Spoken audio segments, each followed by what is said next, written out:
माँ की परछाई, वारसा घेटो की बहादुर औरत, इरिना सैंडलर की अमर कहानी। दूसरे विश्व युद्ध के दरमियान पोलैंड की राजधानी वारसा उन दिनों एक खुला घाव बन चुकी थी।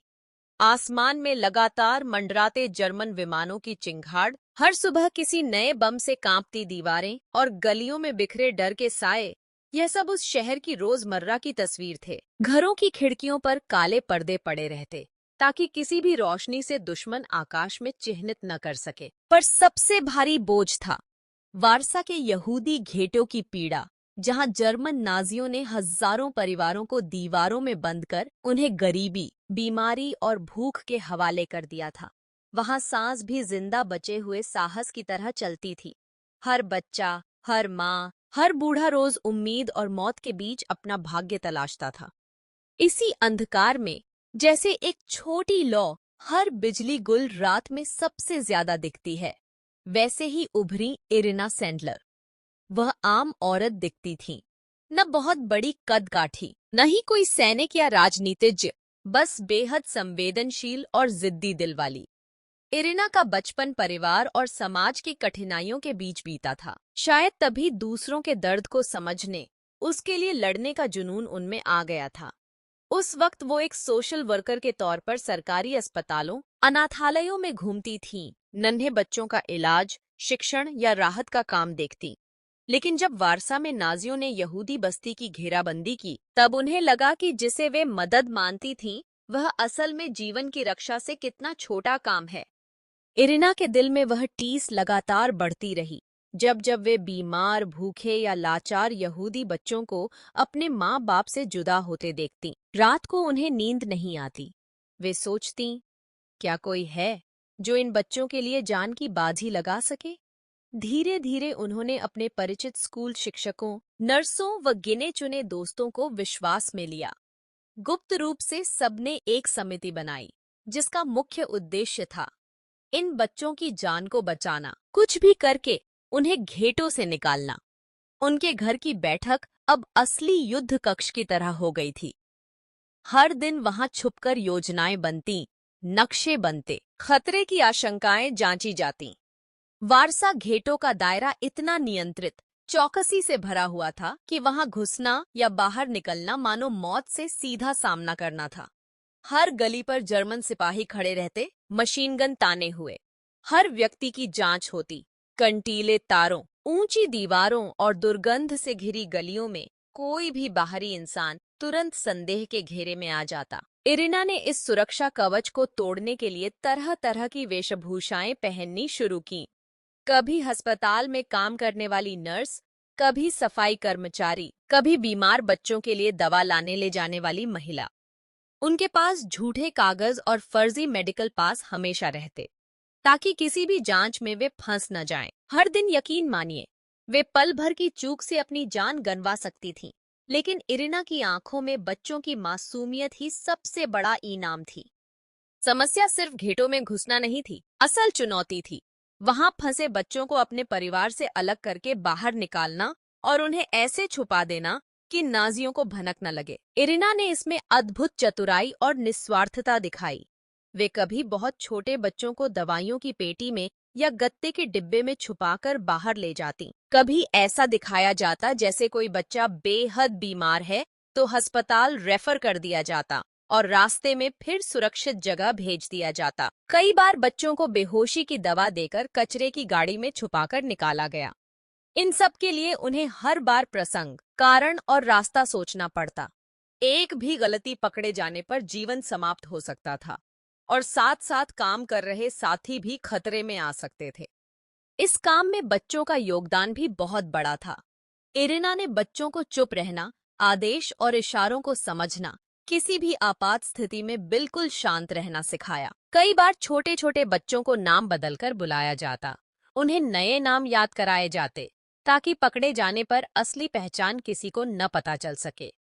साथ ही इरिना हर बच्चे का असली नाम, माता पिता की जानकारी एक छोटी सी डायरी में लिखती।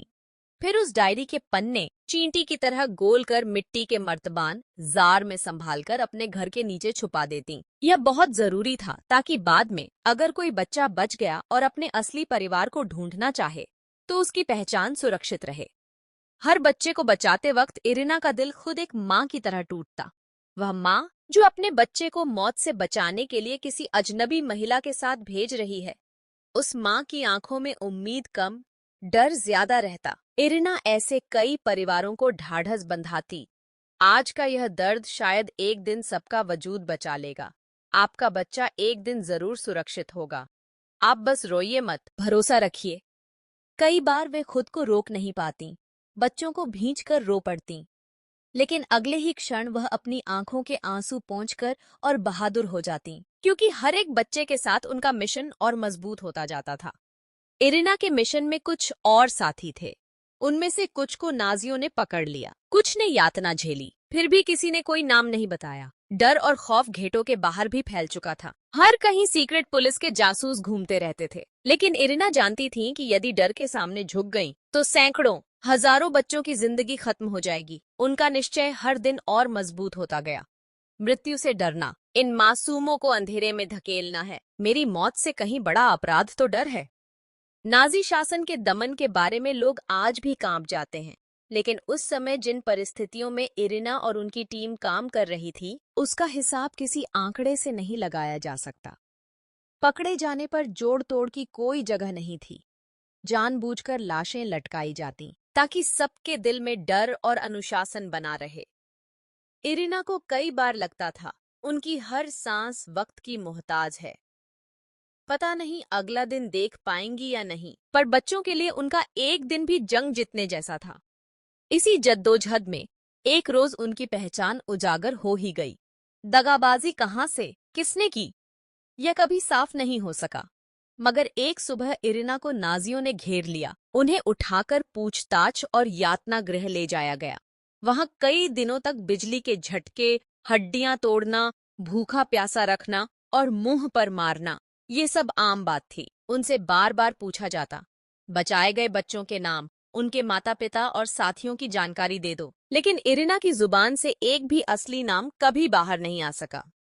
उनकी यातना बहुत लंबी थी। दोनों पैरों की हड्डियां तोड़ दी गईं, चेहरा सूज गया, आंखों में खून उतर आया था। दर्द से दिन रात चीत्कार भरी होती, मगर जैसे ही वे होश में आती, खुद को याद दिलाती, अगर मैंने सच बता दिया तो इन हजारों मासूमों के लिए सारी कुर्बानी बेकार हो जाएगी। चार ने उन्हें बिखरने नहीं दिया। उन्होंने तय कर लिया था कि चाहे कुछ भी हो, अपने मिशन, अपने बच्चों और अपने साथियों को बचाने के लिए अपनी जान भी कुर्बान करनी पड़े तो मंजूर है। आखिरकार नाजियों ने उन्हें फांसी की सजा सुनाई, लेकिन नियति ने इरिना के लिए एक और रास्ता चुना था। उनका नाम अब वारसा के भूमिगत प्रतिरोधी नेटवर्क तक पहुंच गया था। वहां के एक सदस्य ने रिश्वत देकर जेल के गार्ड को मना लिया, और एक खूनी रात वह उन्हें जेल से चुपचाप निकालने में सफल हो गया। बाहर निकलते ही इरिना की गोपनीयता और ज्यादा महत्वपूर्ण हो गई। उन्हें नाम बदलना पड़ा और छुपकर ही अपने मिशन को जारी रखना पड़ा। बचपन में जो डायरी मिट्टी के जार में छुपाई थी, वह अब उनकी प्रेरणा बन गई। हर बच्चे के नए नाम, उनके छुपने की जगह, जीवन की कहानी, सब वह खुद नोट करती, ताकि एक दिन युद्ध खत्म होकर पुराने रिश्ते जुड़ सके। भूमिगत झोपड़ियों, गिरजाघरों, खेतों और भरोसेमंद परिवारों में उन्होंने बच्चों को छुपाया, खिलाया, पढ़ाया, यहाँ तक कि उन्हें नया जीवन देने के लिए दूसरे परिवारों में गोद दिलवाया। किसी भी बच्चे की पहचान बाहर न जाए, इसके लिए झूठे कागजात तक बनवाए गए। युद्ध की समाप्ति तक इरिना और उनके साथियों ने 2500 से ज्यादा बच्चों को बचाया। उनमें से बहुतों का असली परिवार खत्म हो गया था। कुछ के माता पिता जीवित थे और कईयों के लिए नया परिवार ही सब कुछ बन गया। समय बीतता रहा। कुछ बच्चे कभी अपने असली इनाम तक नहीं पहुंच पाए, मगर जिस तरह से इरिना ने एक एक जान के लिए लड़ाई लड़ी, वह आज भी इतिहास में मिसाल है। युद्ध के बाद जब वारसा रुद्धों, राखों, खंडहरों से उबरी, इरिना अपना दर्द खुद के सीने में छुपाती चली गई। उन बच्चों के लिए जिनकी यादें उनकी पलकों में ठहरी थीं, वे हर जन्मदिन को एक आशा के साथ देखती रहीं। कोई लौटे, कोई लिखे, कोई गले मिले। इरिना ने दुख सुख की चिट्ठी लिखने वाले बच्चों के खत आजीवन संभाले रखे। उनमें से बहुत से युवा विदेशी नागरिक बन गए। कुछ ने अपना नाम ही बदल लिया, लेकिन जब वे वापस इरिना की शरण में लौटे, तब पहली बार उन्हें अपने अस्तित्व का जवाब मिला। बहुत अरसे बाद पोलैंड और बाकी दुनिया को इरिना सैंडलर की असली पहचान समझ आई। उन्हें सम्मान और पुरस्कार जरूर मिले, मगर उनके लिए सबसे बड़ा सम्मान था वे आशीर्वाद, वह स्नेह। जब कोई जिंदा बचा बच्चा बूढ़ा होकर भी उनकी आंखों में देखता और कहता, माँ, आप न होती तो मैं आज सांस नहीं ले रहा होता, किसी का जीवन उसकी असली कमाई और सच्ची विरासत बन गया। इरिना ने बेहद सादगी और शांति से अपना बाकी जीवन जिया। उन्हें शोर पसंद नहीं था, दिखावा नहीं चाहती थी। एक इंटरव्यू में उनसे जब ये पूछा गया कि आपने अपनी जान क्यों खतरे में डाली, तो वो हंसकर बोली, अगर हर इंसान दूसरों के लिए थोड़ी करुणा दिखाए तो दुनिया असल में रहने लायक हो जाएगी। आज भी पोलैंड, इजराइल, पूरा यूरोप और दुनिया भर में इरिना के किस्से बच्चों को सुनाए जाते हैं। सच्ची बहादुरी की कहानियां स्कूलों की किताबों में जुड़ गई हैं। उनकी लिखी डायरी, जार और नामों की सूचियां संग्रहालयों में रखी हैं, जो आने वाली पीढ़ियों को बताती हैं कि एक महिला बिना किसी अस्त्र शस्त्र, बस अपने निडर दिल और सच्ची मातृत्व भावना के कारण इतिहास बना सकती है। इरिना सैंडलर सिर्फ एक औरत नहीं थी, वे उन हजारों माताओं की उम्मीद का नाम थीं, जिन्होंने बच्चों को खोकर भी दूसरों के बच्चों के लिए प्रार्थना की। उनका हर बलिदान, भूख, यातना, बदनामी, तन्हाई, एक जलती मशाल की तरह रहता है। वो दुनिया को बताती हैं कि असली इंसानियत सिर्फ मजहब, जाति या देश की सीमाओं में नहीं, वह बस हिम्मत, करुणा और आत्म बलिदान में बसती है। लाइक, सब्सक्राइब और कमेंट करना न भूलें। चलिए आगे बढ़ते हैं। इस पूरी कहानी का हर मोड़ यही कहता है, हिम्मत, करुणा और सच्ची इंसानियत सबसे बड़ा धर्म है। जब आप अपने लिए डरते हुए भी किसी दूसरे की जिंदगी बदल सकें, वो ही सच्ची विरासत, सच्चा इतिहास और असली जीत है। इरिना जैसी सैकड़ों अनसुनी कहानियां हमारी दुनिया को हर दिन थोड़ा और बेहतर बनाती हैं। शिक्षा। अगर कभी ऐसा समय आए जब आपको चुनना हो, अपनी सुरक्षा या किसी और की जिंदगी, तो ज्यादातर लोग खुद को चुनते हैं। लेकिन असल में असाधारण वही होता है जो डर से बड़ा सपना देखता है। इंसानियत की मशाल हमेशा उन्हीं हाथों में जलती है जो अपने दर्द को किसी और की आस बना देते हैं। इरिना, माँ की परछाई, हमेशा याद दिलाएंगी कि उम्मीद और प्रेम कभी मरते नहीं। अगर आपकी भी अपनी कोई अनसुनी, सच्ची या भावुक कहानी है जिसे आप दुनिया तक पहुंचाना चाहते हैं, तो हमें जरूर लिख भेजें। आप अपनी कहानी हमारे इंस्टाग्राम अकाउंट @deepthink पर मैसेज कर सकते हैं या इस पोस्ट के नीचे कमेंट करें।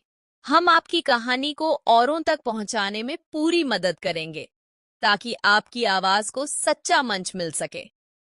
धन्यवाद।